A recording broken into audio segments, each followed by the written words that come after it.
So when you break the fast, you want to be focusing on those foods that are going to be most advantageous to your body.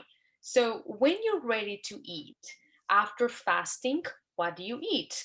Well, you want to focus on the body needs, and your body will want and need and deserve certain foods after a long period of fasting.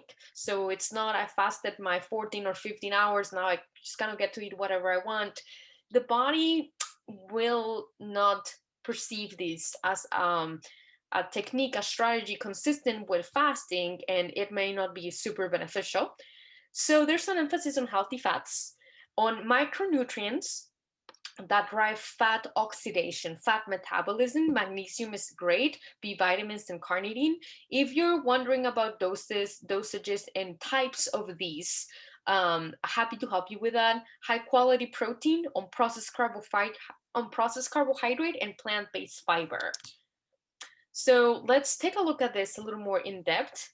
And again, a lot of what I see is people eating low calorie foods, but kind of processed.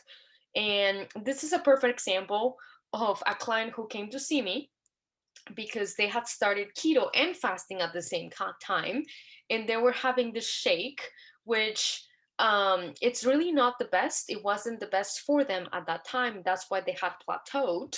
They cut out the sugar, they cut out the pasta and the bread, and the cookies and the crackers. However, they kind of were not able to see more progress, and the reason why is because what they were eating, especially to break that fast, was very incompatible with their body. So when we looked at the list of ingredients, and if you work with me, you probably know this because I bring a lot of awareness in terms of what you're eating, if it's consistent or not with what you want to get out of what you're eating. We can see that there's a lot of ingredients here, not just the two that I'm pointing out, but a lot of this that the body doesn't know how to handle.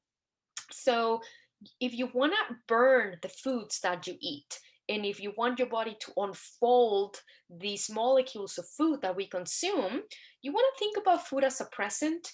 So if I give you a present, right, that is wrapped in 50 boxes and 20 sheets of wrapping paper, how long do you think it's gonna take for your body to access whatever you ate and you to enjoy the present? It's gonna take a while, and all of this, all the wrappers, right, it's just gonna stay around in your system.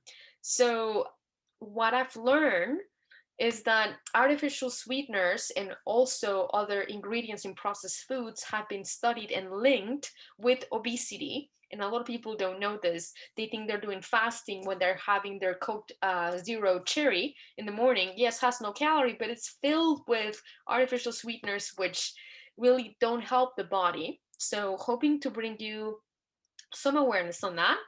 So, the power of clean whole foods relies on the fact that there's only one ingredient, and your body can take this and use it so readily and use it to build brain cells and hormones instead of it just being stored.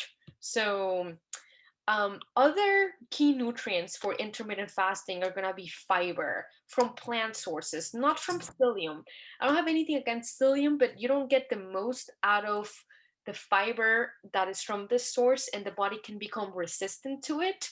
So there's so many other sources of fiber than psyllium husk. And then for your healthy fats, these actually accentuate the intermittent fasting benefits. So your avocados, your olives, your fish, your nuts, peanuts. I say no peanuts because, again, studying the body and how it gets imbalanced, peanuts tend to be very reactive to the immune system and to hormones. So that's why we wouldn't want to be eating these a whole lot. And omega-3 fatty acids coming from fish or from supplements are really well studied when it comes to fasting and increase in lean muscle mass and actually decrease of body fat. Magnesium and B vitamins and carnitine are key players in burning fat for fuel. So that's something to keep in mind. And again, the best high quality protein that your budget allows would be what I would recommend, whatever that may be, grass fed, organic, non antibiotic would be the best, because then you really wouldn't be, your body wouldn't be impacted by the hormones and the antibiotics that all these meats have that, believe it or not, end up impacting you.